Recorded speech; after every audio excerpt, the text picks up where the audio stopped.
Hello friends, today's video is about the types of classes or races of human beings in Eastern Valentinian Gnosticism. Before we begin though, if you are here from my TikTok, welcome. Thank you so much for moseying on over to listen to me yap, I really appreciate it. If you are not here from my TikTok though, welcome also. I am just some rando on the internet who's almost concerningly obsessed with Gnosticism, and I spend all of my waking hours studying it. If you are new to Gnosticism or you simply need a refresher, no worries, I have prepared a brief introduction for all my new friends. So, first of all, Gnosticism is kind of an umbrella term for various forms of mysticism concerned with gnosis or knowledge. In this context, gnosis is a deep, intimate knowledge of God that is attained through deep, intimate knowledge of oneself. Elements of Gnosticism blended into proto-Orthodox Christianity and were subsequently labeled as heresy and ultimately snuffed out by the church, and it is very easy to see why. The different forms of Gnostic Christianity all have a very complex mythology that reinterprets the Old Testament God as an inferior deity to the higher, true God that actually sent Jesus to help humanity.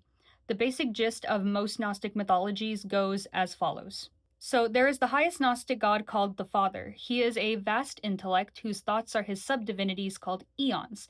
They all live together in a little heavenly house called the Pleroma, and the youngest eon makes a mistake. From this mistake, the demiurge is formed. The demiurge was thought to have been the Old Testament god. The Valentinians viewed him as ignorant to his inferiority, but nonetheless morally neutral, while other schools of thought, like the Sethians, viewed him as evil and actively malicious towards mankind. He is placed outside of the Pleroma into a realm of chaos, our realm, and he uses the elements of the universe to make our cosmos, archons, and ultimately humanity. It is necessary for me to make a disclaimer that when I use the terms Gnostic or Gnosticism or Valentinian or Valentinianism, I do so lightly because these were terms that were foisted upon these heretics by their persecutors. None of these people actually called themselves Gnostic or Valentinian in antiquity. Scholars generally agree, though, that these terms can be useful to help categorize certain philosophical and religious schools of thought. Not all Gnostic schools of thought were Christian, but today I'm only focusing on one particular school of thought that was inherently Christian, Valentinianism. The Valentinian school of Gnostic thought emerged alongside and competed with Proto-Orthodox Christianity in the first few centuries AD, prior to the establishment of Orthodox doctrine. It subsequently diverged into two branches. The Eastern, which is an older form of Valentinianism that more closely aligns with the doctrine of their figurehead Valentinus, and Western, which more closely aligns with the doctrine of their figurehead Ptolemy, who was a student to Valentinus. We will be focusing on the Eastern branch's interpretation of the types of humans today. It is important to realize that trying to put together any cohesive doctrine or mythology for Valentinianism or Gnosticism is essentially impossible because it never had one to begin with. We will just have to do what the scholars do. We will have to make do with what we've got, and what we've got is a whole slew of texts that differ and contradict greatly, yet most of them operate on similar themes and concepts. Our focus today is on the three human races or classes, how they came to be, what their purpose is, and how their salvation works. These classes come from the three elements of the universe: spirit, soul, and matter. Since Gnosticism is extremely Greek, the Greek words for these elements must be given for context. Spirit is pneuma, soul is psyche, and matter is hule.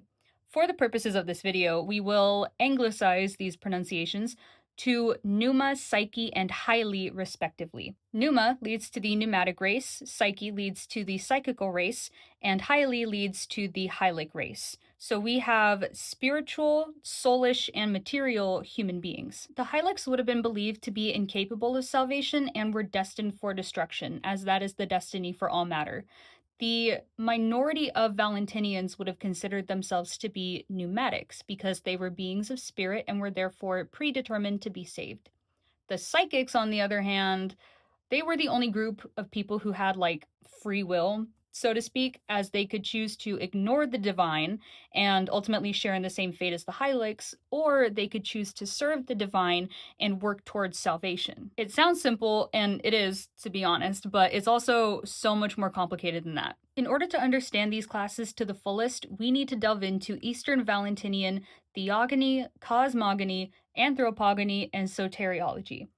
The Valentinian text that gives us the most comprehensive view of this kind of stuff is a text called the Tripartite Tractate. So we will begin there to set our foundation. It all begins with the Father. He is described as being completely incomprehensible, yet he still desires to be known. So he thinks of himself because there's nothing else to think about, and he generates a thought that is a reflection of himself. The Son. He then creates a series of eons that are known as the pre-existent church. Now, all of these beings are described as existing within the Father's mind like little seeds or embryos. The Father then decided that they should exist not only for himself, but should exist for themselves as well. He then sends them out of his mind, and in doing so, he gives them sentience and free will. And at this stage, they're described as being like children or infants. This next part is important because it sets up a running theme throughout the rest of the text. The theme that perfection must be earned. The text says, "For the Father produced thee all like a little child, like a drop from a spring, like a blossom from a vine, like a shoot, so that they needed nourishment, growth, and perfection. He withheld perfection for a time. This was not out of jealousy, but it was in order that the eons should not receive their perfection from the beginning, and thereby exalt themselves in glory as equal to the Father, and think that they had achieved this perfection out of themselves." There are two kinds of perfection we're talking about here. There's the perfection of one's actions, as in acting morally upright and being good as a result of maturity, and then there's the perfection of being whole and complete. The eons are perfect in the sense that they are whole and complete, but they are not perfect in the sense that they are mature because they are essentially primordial children. So the eons exist outside of the Father's mind now, but they're all still in the pleroma together. The Father presents himself to the eons in the form of the Son, because if he presented himself fully to the little eons, it would destroy them because he's simply too divine. So one of the motifs of this text is images or reflections. The Son is the reflection of the Father. That is, he is the Father, just once removed, so to speak, in the same way that your reflection is you, just once removed. In a similar way, all of the eons are the Father and the Son as well. All of the eons are individualized aspects of the Father, and they are symbolized as being like limbs on a body, with the Son as the head and the Father as the mind. So just as your arm, your face, and your mind are all you, they're all you in a different way. And with that, we have the Valentinian trinity of Father, Son, and Church. The eons are also capable of multiplying, and they do so by praising something, causing a new thought or eon to be created. The offspring eons are called glorifications, and there are three types. The first glorification is produced when the eons praise the Father. The second glorification is produced when the eons praise each other. And the third glorification is produced when the eons create out of their own free will. The first two glorifications are superior to the third because when an eon makes something alone, it's kind of viewed as a little bit more unstable than it would be if it had been produced as a joint venture. So already we see a hierarchy developing within the pleroma. Certain eons are higher, more important, and closer to the Father than others. This is where our youngest eon comes in. Now, in every other text, this eon is named Sophia, and she is the eon of wisdom because Sophia means wisdom in Greek. However, this text anomalously refers to the youngest eon as Logos or the Logos, which just means word in Greek. So Logos is the youngest of the eons, which means that he is the furthest away from the Father in his series of aeonic emanations. The Father has sent his will or spirit throughout the pleroma to encourage the eons to search for him. And this will or spirit is described as working the way a perfume can make a person search for the source of the pleasant fragrance. So Logos is not only instilled with the innate desire to search for the Father, But he was also created as a part of the third glorification, which means that he is inherently unstable and unpredictable. And since he's the farthest away from the Father, this distance causes him the most distress. All of these ingredients add up to presumption. Logos rushes towards the Father, disturbing the divine state of rest of the pleroma. He did this out of love and a desire to comprehend the totality of the Father, but unfortunately his task was an impossible one. Logos approaches the Father, and his light is so bright that Logos falters and looks away towards the depths as he accidentally creates imitations of all of the eons. He becomes damaged from this failure, and part of him falls into mental oblivion and ignorance. He then splits in two, his damaged and deficient aspect and his perfect aspect. Now, remember, the pleroma is a place of perfection. Perfection by being whole and complete. What is not whole, what is deficient, cannot stay within the pleroma. So, the deficient logos falls outside of the pleroma, and the perfect part of him stays within the pleroma to fulfill the role of paraclete, which is a divine intercessor or advocate. So, all of this happens by the will of the Father, by the way. He has a divine plan to bring perfection to the eons, the earned through maturity kind of perfection. The divine plan that the Father gets rolling with Logos' fall is known as an economy, or I can never say this word, oikonomia in Greek. So when I mention an economy later, this is what I'm referring to. So Logos is chilling below the pleroma in a state of confusion and ignorance with all of the little imitations he made. They are all reflections of the eons in the pleroma, and they are shitty ones at that. Unaware that they are only bad imitations of beings higher than themselves, they exhibited disobedience and rebellion, being unwilling to submit to the one who had brought them into existence. For they desired to command one another and to lord it over them in their vain love of glory, each one of them according to the magnitude of the name of which he was a shadow, fantasizing that he would become greater than his fellows. And these beings multiply in the same way that eons do, through thoughts. Because of this, it came to pass that many issued from them as offspring, fighters, warriors, troublemakers, rebels, disobedient folks who love to dominate, and all the others of that sort who derive from these, like hooligans and hoodlums and ne'er-do-wells and rapscallions and rascals. Logos tries to do something to stop these imitations, but instead all he can really do is bring forth these feeble and small creatures that are called beings of the conversion, and they can't really do much against these big strong imitations. So it's kind of just for nothing, but it's important that you know that he tried. So shortly after he realizes that nothing he produces can stop the imitations, he condemns them and turns away from his creations in frustration. After he turns away from the evil beings he made, he then remembers where he came from and he repents of what he's done, and he prays to everyone in the pleroma to help him. Through remembrance, repentance, prayer, and supplication, Logos brings forth another group of powers in the likenesses of the eons of the pleroma. These likenesses are superior to the imitations because the imitations were produced out of presumption, and the likenesses were produced when Logos turned towards the good.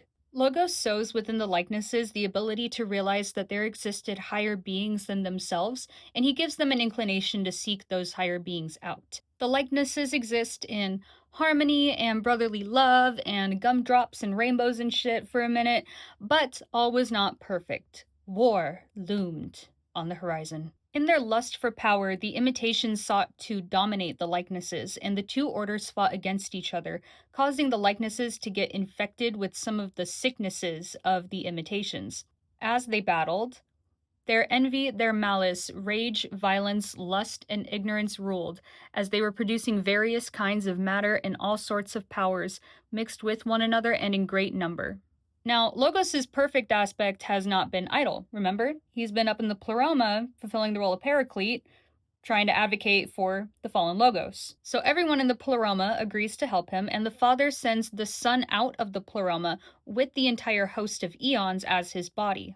The Son descends outside of the pleroma as the Savior with all of the eons as his entourage, and he reveals himself to Logos below.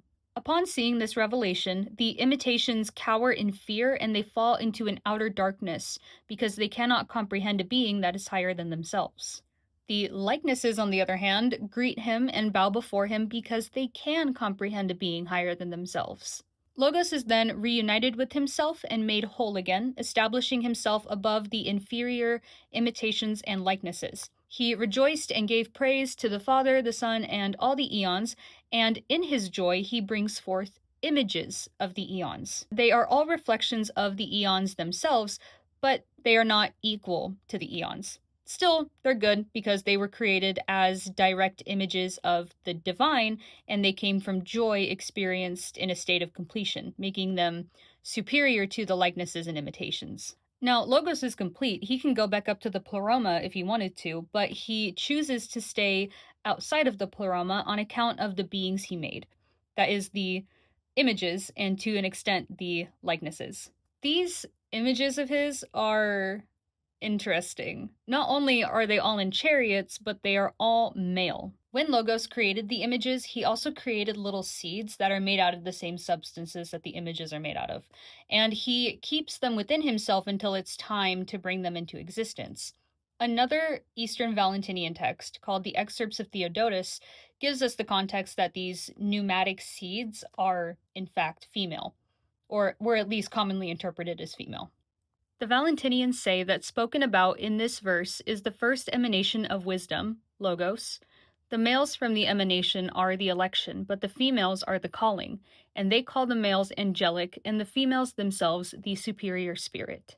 Logos then places these images in his own little eon or realm right below the pleroma, and the images are also called the church, and the female seeds that will eventually come into existence are called the church too. So we not only have the pre-existent church of eons up in the pleroma, but we have two separate churches that are both made of image substance. It is at this point that I will begin to refer to the church of male images as angels or Logos' angels, which is another name that the text gives them.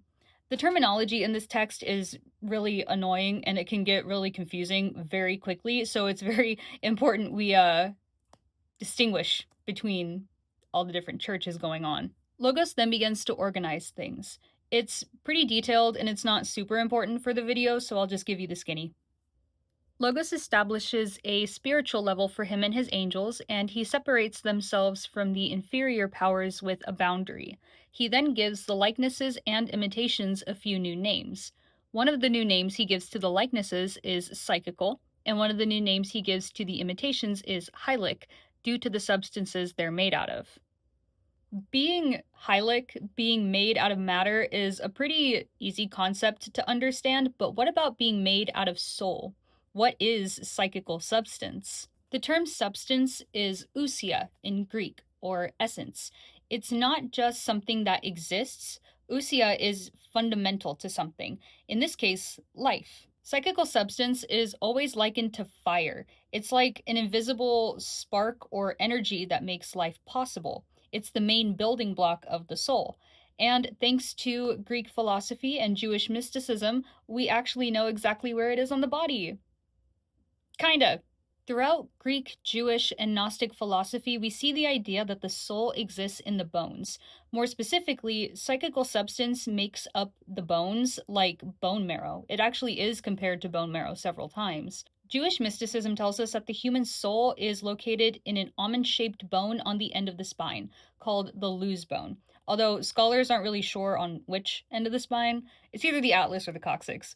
But regardless, psychical substance is a fiery, animating element that makes up the essence of one's being. But I digress. Logos establishes his creations, and he curbs their lust for domination by establishing a hierarchy where there is a ruler above each one of them, keeping themselves in line so that they can be useful for Logos' economy, which is also the Father's economy.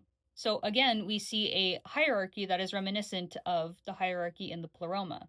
In addition to being given a hierarchy, they are also given form, which is something to structure their existences around metaphorically. The psychical powers are given the form of presumption. Logos stripped the presumption from himself and gave it to the psychical powers to guide them, to expose them to evil in the hopes that they will gain the wisdom to know that they should choose otherwise. For the Hylic powers, he gave them the form of the ordering word, because the Hylic powers really only answer to authority, law, and those more powerful than them. So below the Below the spiritual level is the psychical level, and Logos creates a being made out of psychical substance that is made in the likeness of the Father.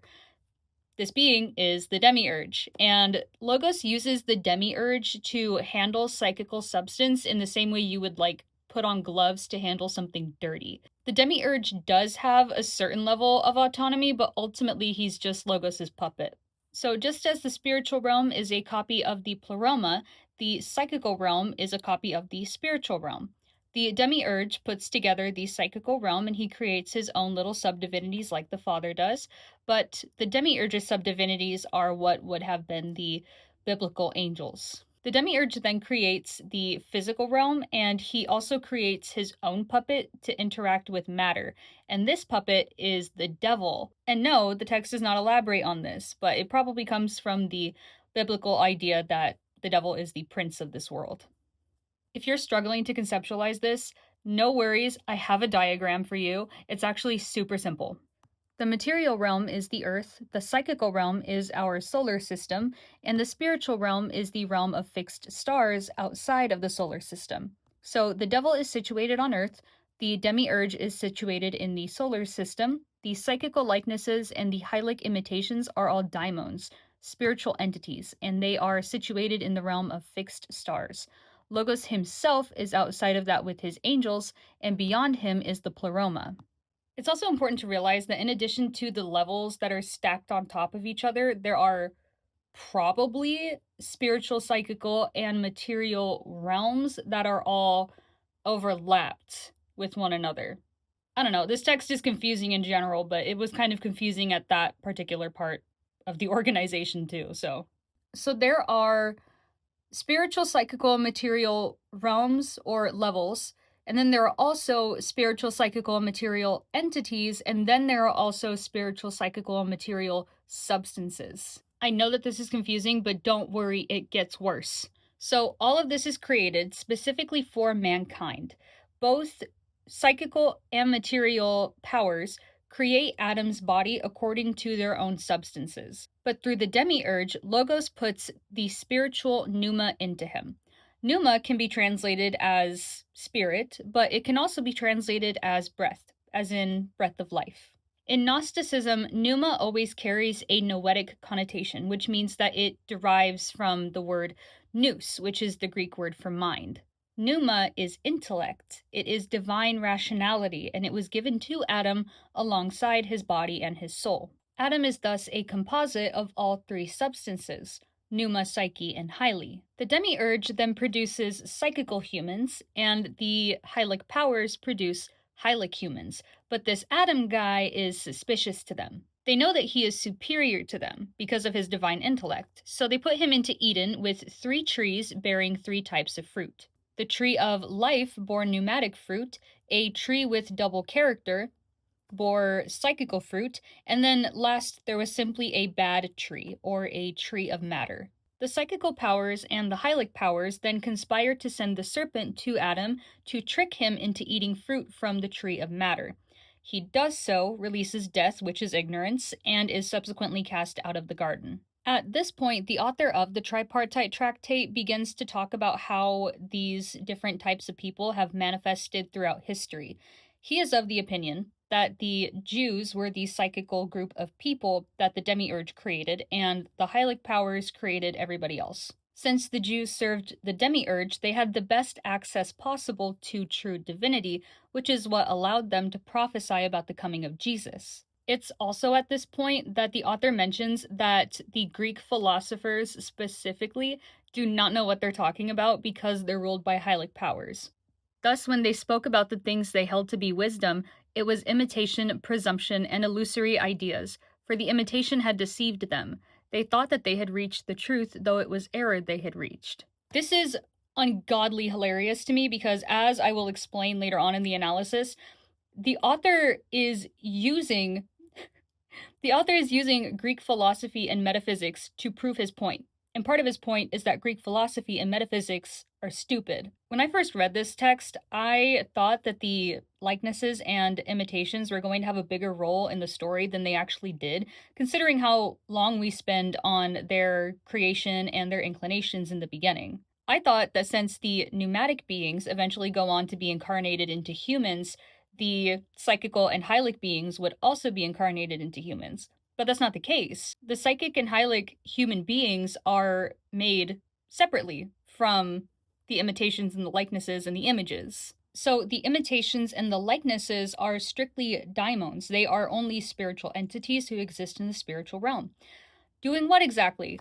Why, foisting passions and bodily desires on humanity, of course. More on that in the analysis, too. Hey, so this is Editing Jade chiming in with a little tidbit I forgot to mention when I was actually recording this. You may notice later in the video that the characterizations of the pre-Jesus psychics and hylics are different from the post-Jesus psychics and hylics. The pre-Jesus psychics are the Jews, and the pre-Jesus hylics are the Gentiles. But the post-Jesus psychics are the Christian laity, and the post-Jesus hylics are non-Christians. At the end of the video, I do briefly mention that these inconsistencies likely arise from the author of the tripartite tractate trying to combine two competing soteriologies within the burgeoning Valentinian community. Since there are other Eastern Valentinian texts out there, there is evidence to suggest that actual Valentinian communities at the time viewed the psychics and hylics this way.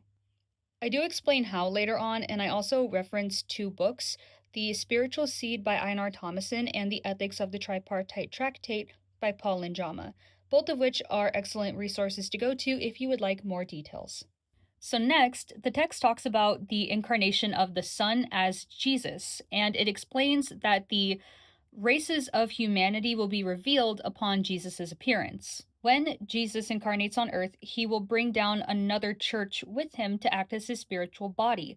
This is the pneumatic race. They are made from the female pneumatic seeds that Logos has kept hidden within him this whole time. They will recognize him immediately and be drawn to serve him. The psychics will need convincing in order to do so, and the hylics will reject him entirely.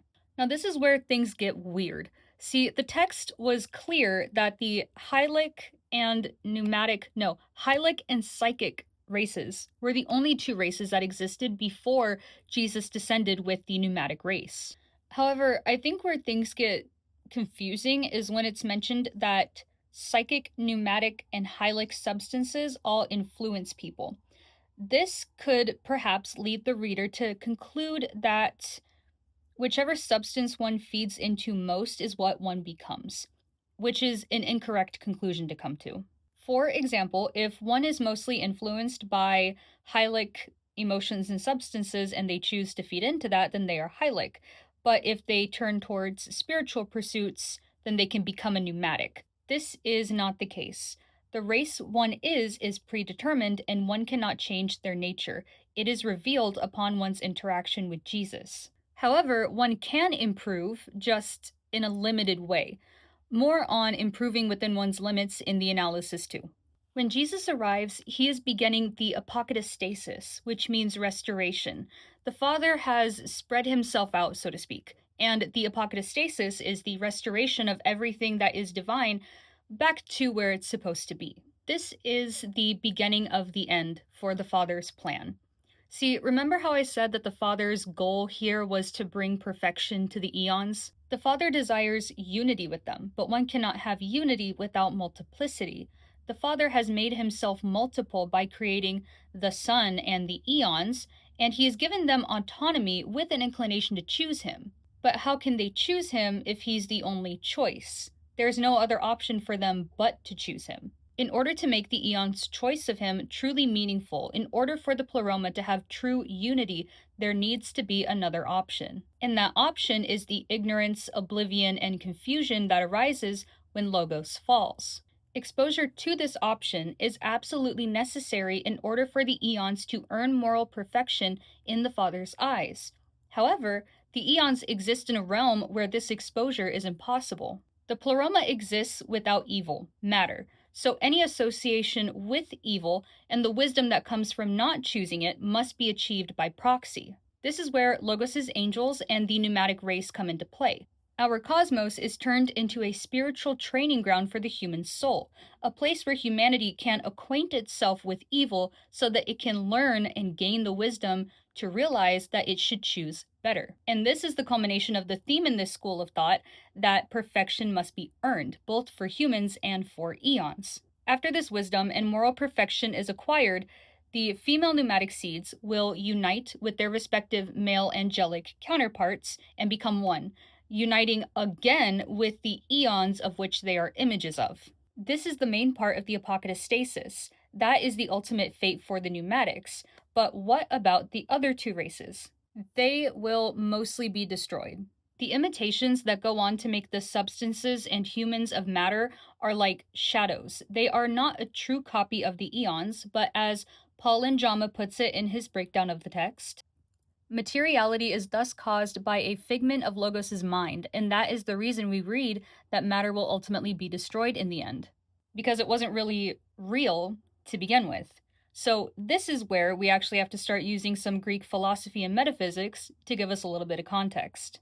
There is a lot to get into regarding this stuff, and I am by no means an expert, but if you would like something a little bit more comprehensive and detailed, I would highly recommend Paul Njama's book, The Ethics of the Tripartite Tractate. Great book, super informative, very helpful to me while I was doing research for this video. I highly recommend it. So to keep things somewhat concise for the purposes of this video, I will not go into too much detail, but I will go through some of the bigger points. So we have the tensional field of the mind, the Greek notion of free will, how much Greeks valued logic over emotion, and the way that femininity was viewed in Gnosticism.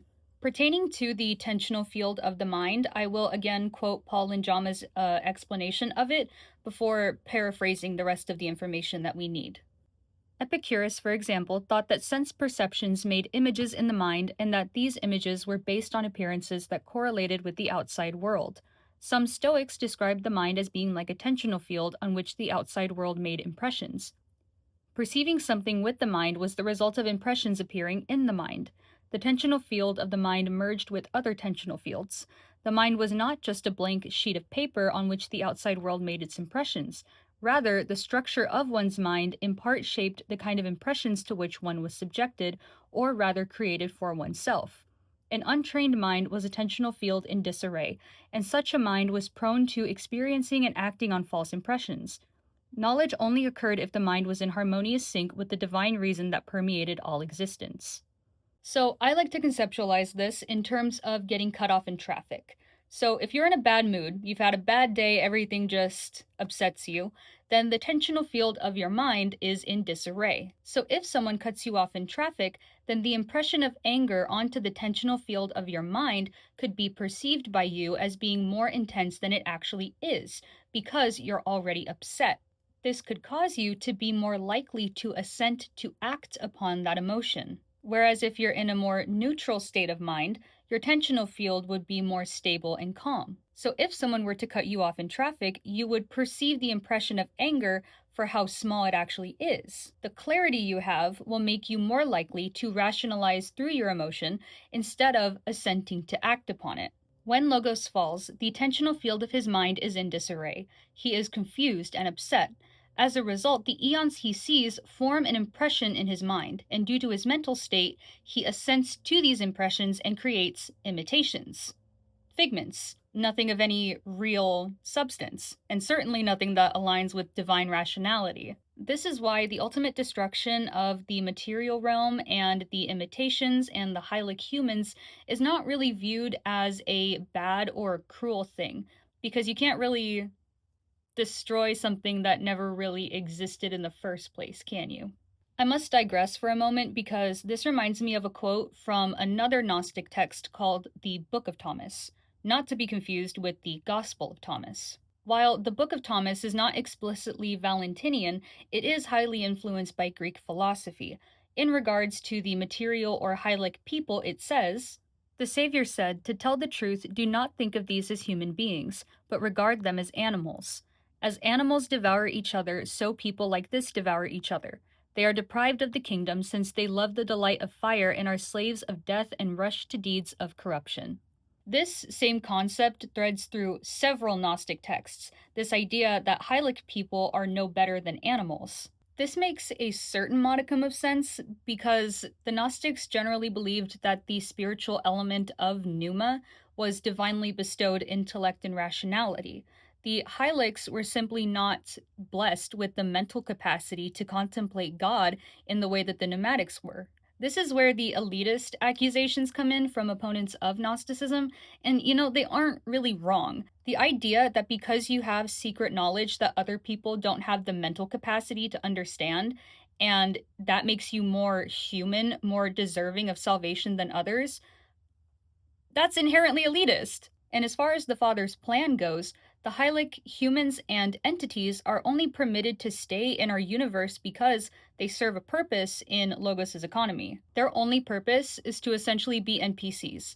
The Hylics facilitate the pneumatics and to an extent the psychics' spiritual growth by providing them with exposure to the evils of this world so that those of superior races can train themselves to turn to God instead. It is at times like this that I am very glad that Gnosticism lost out to Orthodox Christianity, because the Bible as it is was already used to justify the oppression, subjugation, and mistreatment of others throughout history. Take American slavery, for example. Now, anyone who studies Gnosticism is well aware that these races are not ethnically designated, they are cognitively predetermined by the divine. But the concept that some people out there are inferior to you because they are inherently less intelligent, inherently less human than you are, is a dangerous one. I shudder to think about the kind of evil that could have taken place had this concept fallen into the hands of people who felt like taking the concept of superior races and superior cognitive abilities literally. Anywho, returning to the tensional field of the mind. Logos's fall and salvation is ultimately meant to symbolize the pneumatic's spiritual progression. The pneumatic would have existed in a world that was evil and confusing, thinking unproductive and meaningless thoughts because of a mental state in disarray.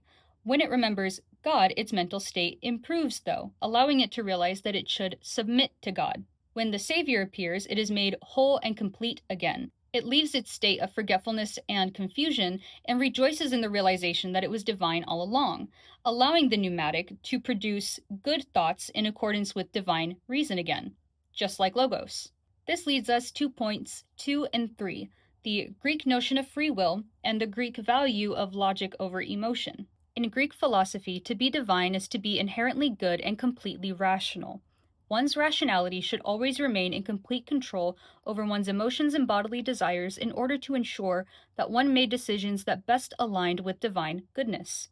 Emotions like anger, envy, and hatred, and bodily sensations like hunger, lust, and pain were thought to have been foisted upon humanity by daimons, impressing these things into our minds. In the Gnostic sense, it would have been the psychic and hylic powers that were foisting these emotions and sensations upon us, called passions, that we could choose to assent to or not. This is why neutrality and clarity of mind were deemed as superior, so one could ignore passions as much as possible. There was a common metaphor in Greek philosophy that one's reason should act like a charioteer, controlling the two more unruly aspects of a human being, that of his body and that of his soul, commonly symbolized as two horses drawing said charioteer. As we see in the tripartite tractate, Logos's pneumatic, noetic, intellectual, and divinely rational male angels are all driving chariots. I also mentioned that Logos gave the imitations and the likenesses new names in addition to hylic and psychic. He gives them the other names of those on the left and those on the right. Kind of like two horses side by side drawing a chariot of rationality, mayhaps. Most philosophical schools at the time advocated for strict temperance of bodily desires and emotions as they were viewed to be distractions to rationality. But it was largely thought to be impossible to eradicate them completely. The world is an imperfect place, and we live in imperfect bodies. It is simply not possible for a human so thoroughly integrated in the material realm to strip their rationality from the things that hold it down. One can only try their best within the limits of corporeality. That being said, our modern notion of free will is autonomy, the ability to do as one wishes. Free will, in the Greek sense, was the ability to act without the influence of emotions and bodily desires, to act in complete accordance with divine will, reason, and goodness. This was thought to be possible only in the divine realm. So, because they existed in an imperfect realm, the Valentinians instead prioritized the bestowal of knowledge over the desire to act independently of their god, because their actual goal was to act independently of the psychic and hylic powers and the passions that they torment humanity with. Submission to God's will was the only way to be as free from passions in a passionate realm as possible. Pneumatics have no free will, not in the modern sense and not in the Greek sense. Their salvation is predetermined, and by definition, they are inclined to act in accordance with the will of God. Hylics have no free will, not in the modern sense or the Greek sense.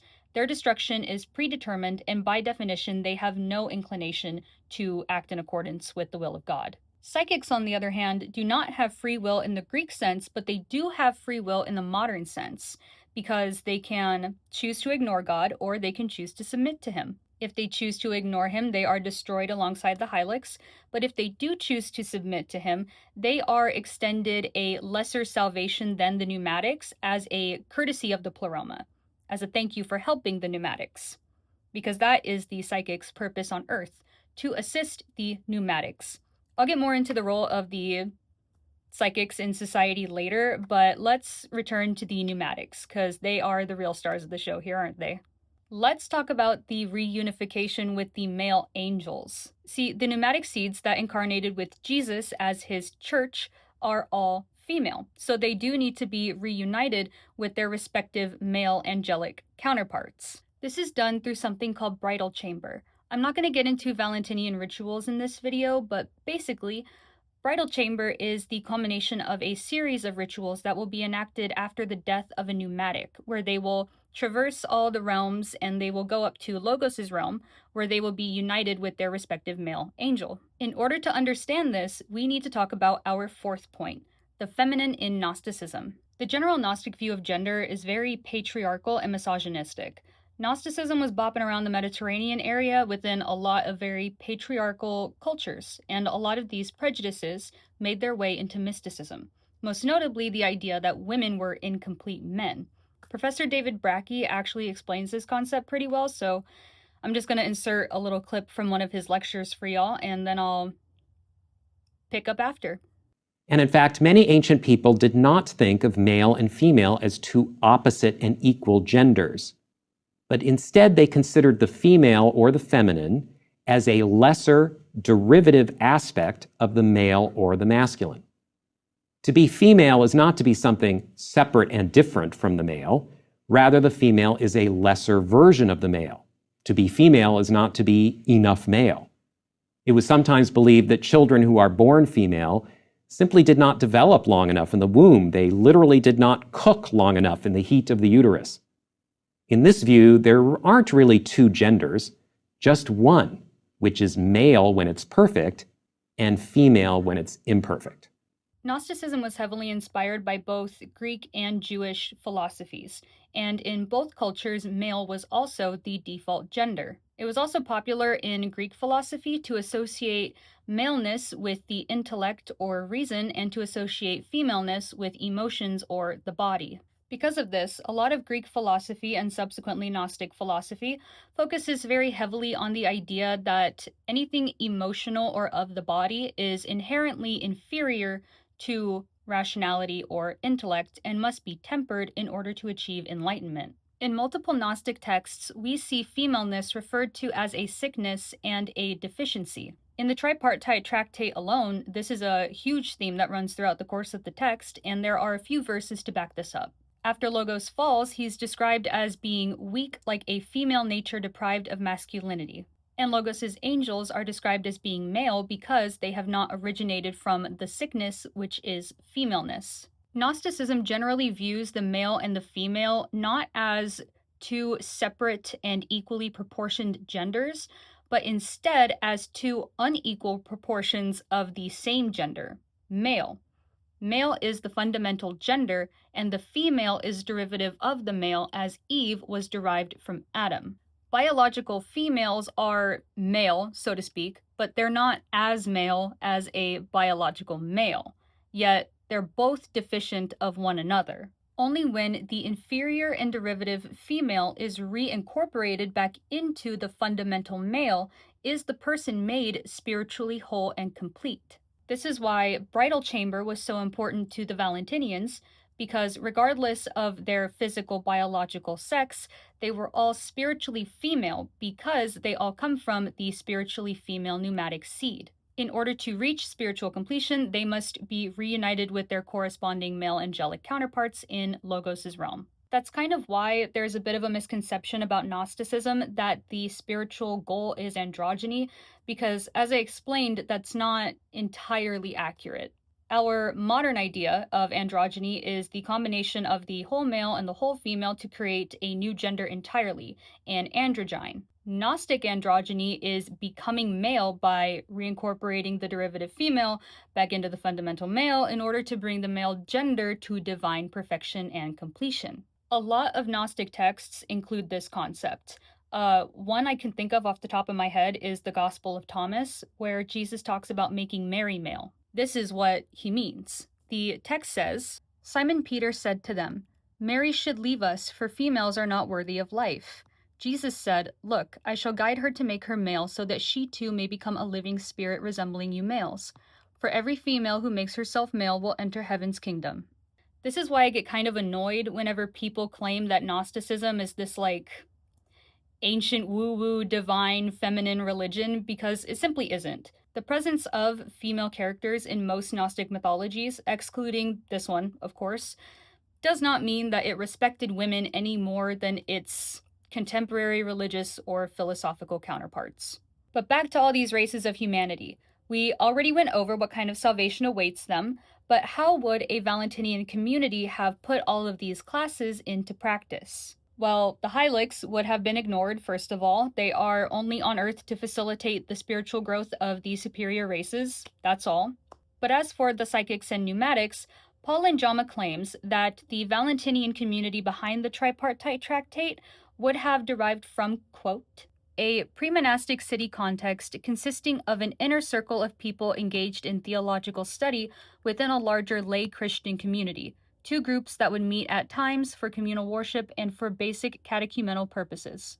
If you are still confuzzled as to how this social hierarchy would have worked, no worries, it's super simple.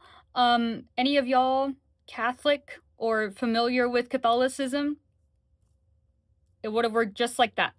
The pneumatics would have been the spiritual leaders, and the psychics would have been the laity. And just as there is a hierarchy of eons in the pleroma, there would have also been a hierarchy of pneumatics in the same vein as bishops, priests, deacons, etc.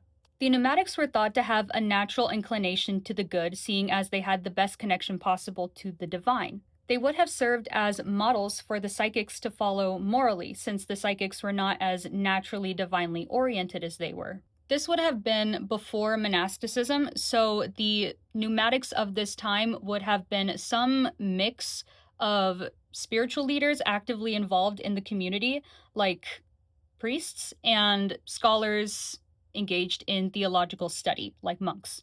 The psychics were encouraged to emulate the pneumatics as much as possible in order to increase their chances of salvation.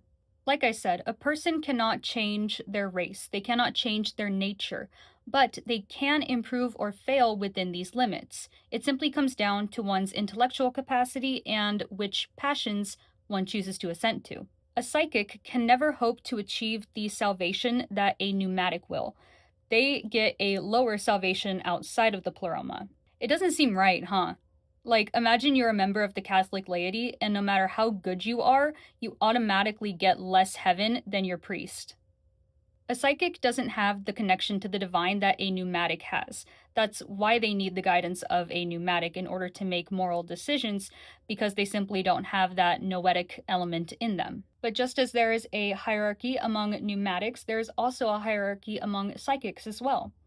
Depending on their choices, they can move within their own hierarchy, but their basic roles, inclinations, and spiritual gifts have already been divinely designated.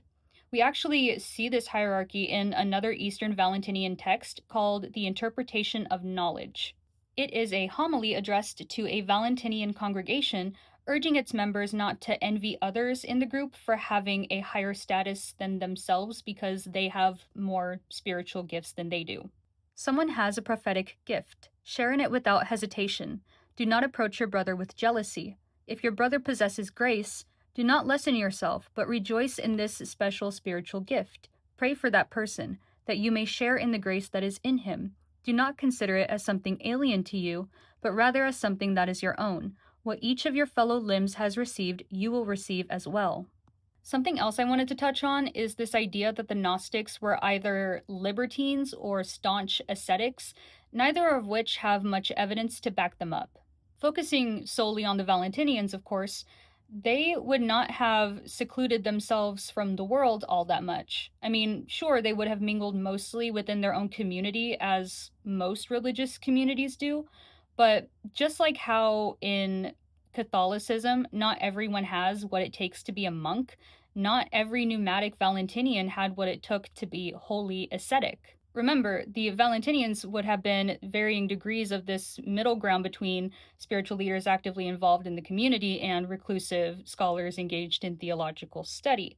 So, just like it's not every priest's spiritual journey to become a monk, it's not every pneumatic's spiritual journey to become wholly ascetic. Those who were more spiritually advanced like that would have taken a more reclusive attitude towards the world, but association with the world was greatly valued for most of them. Remember, they're here to spiritually train themselves by associating with evil. It's like if you wanted to be a weightlifter and instead of actually training to be one, you sat in the parking lot of the gym eating McDonald's. A pneumatic, or psychic for that matter, learns nothing, gains nothing, trains nothing if they don't participate in the world that they've been brought into. In the same vein of failing or improving within one's limits, if a pneumatic made some bad decisions, it simply chalked up to them existing in an imperfect world and an imperfect body, and they accidentally chose to assent to the wrong passion. It's not a matter of them willfully choosing the bad,